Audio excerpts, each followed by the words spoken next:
యేసుక్రీస్తు ప్రభు అనగానే ఫస్ట్ చాలా మంది అంటారు తెలుసా, ఆయన ఇంగ్లీష్ వాళ్ళ దేవుడు అంటారు, ఇంకా దారుణం అమెరికా వాళ్ళ దేవుడు అంటారు. విన్నారు ఎప్పుడైనా? మొత్తం అందరూ విన్నారు. యేసుక్రీస్తు అమెరికాలో పుట్టల. అసలు యేసుక్రీస్తు గురించి మాట్లాడితే యేసుక్రీస్తు వెలుగునిచ్చే సూర్యుడు అని బైబిల్ చెబుతోంది. ఆ నీతి సూర్యుడైన యేసుక్రీస్తు ప్రపంచ మధ్య భాగంలో ఇజ్రాయెల్ అనే ప్రాంతంలో ఆవిర్భవించటం జరిగింది. అంటే ఈ భూమి మీద అడుగు పెట్టడం జరిగింది. ఇప్పుడు మీకు పాయింట్ చెప్తాను.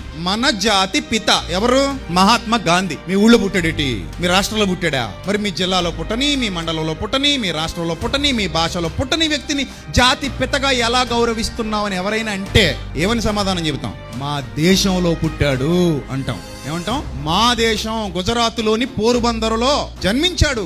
ఆయన ఎక్కడ ల్యాండ్ అయ్యాడు అనే ప్రశ్న ఇప్పటికీ మనకు లేదు. అక్టోబర్ 2 గాంధీ జయంతి తెలుగువారు జరుపుకుంటారు, తమిళవారు జరుపుకుంటారు, మలయాళీలు జరుపుకుంటారు, కన్నడిగులు జరుపుకుంటారు, నార్త్ లో ఉన్నటువంటి వాళ్ళందరూ జరుపుకుంటారు. ఒక్కో రాష్ట్రంలో ఒక్కో కల్చర్ ఉంటుంది. పంజాబ్ కల్చర్ వేరు, బీహార్ కల్చర్ వేరు, అరుణాచల్ ప్రదేశ్ కల్చర్ వేరు. ఇలా నార్త్ లో కూడా రకరకాల కల్చర్స్ ఉంటాయి. అయినా కూడా అన్ని కల్చర్స్ కలిసి అక్టోబర్ 2 గాంధీ జయంతి, గాంధీ గారు మా అందరికి ఏమంటున్నాం? పిత అని గౌరవిస్తున్నాం. మరి అలాంటప్పుడు ఒక వ్యక్తికి దేశంలోని రాష్ట్రాలకు, దేశంలోని ఆయా భిన్న మతాలకు, దేశంలోని ఆయా భిన్న జాతులకు, ఆయా భిన్న ప్రాంతాలకు, వర్గాలకు సంబంధం లేకుండా ఒక వ్యక్తి జాతి పిత అయినప్పుడు సర్వోన్నతుడైన దేవుని కుమారుడు పరలోకం నుంచి భూలోకానికి శరీరధారిగా ల్యాండ్ అవ్వాల్సి వచ్చినప్పుడు అన్ని దేశాలలో ల్యాండ్ అవటం వీలు పడుతుందా?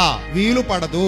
ఒకవేళ ఈ క్రైటీరియా ప్రకారంగా మాట్లాడదలిస్తే వేరే దేశంలో పుట్టిన ఆయన మన దేశానికి దేవుడుగాడు అని ఒకవేళ ఎవరైనా మూర్ఖంగా మాట్లాడితే నేను అంటాను, మన దేశంలో పుట్టిన వారు మరి ఇతర దేశాలకు కూడా దేవుళ్ళు కారని వాళ్ళు అంటారుగా.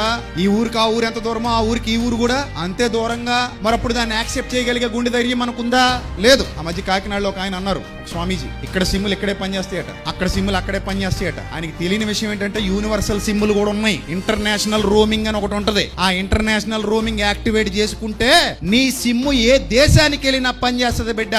ఆయన ఇంటర్నేషనల్ బిడ్డ, నాట్ నేషనల్. సో కాబట్టి ఆయన ల్యాండ్ అవ్వాల్సిన చోట ల్యాండ్ అయ్యాడు ప్రవచనానుసారంగా. అదే ప్రవచనాల్లో బెత్లెహేమ్ లేకుండా హైదరాబాద్ అని ఉందనుకోండి, యేసుప్రభు ఎక్కడికి వచ్చేవాడు? హైదరాబాద్కి వచ్చేవాడు, హైదరాబాద్ లో ల్యాండ్ అయ్యేవాడు. సో కాబట్టి ఆయన ఎక్కడ ల్యాండ్ అయ్యాడు అనేది ముఖ్యం కాదు, ఏం చేశాడు, ఎందుకు వచ్చాడు అనేది ముఖ్యం. సో కాబట్టి ఆయన అమెరికా వాళ్ళ దేవుడు అంటే అది చాలా అబద్ధం.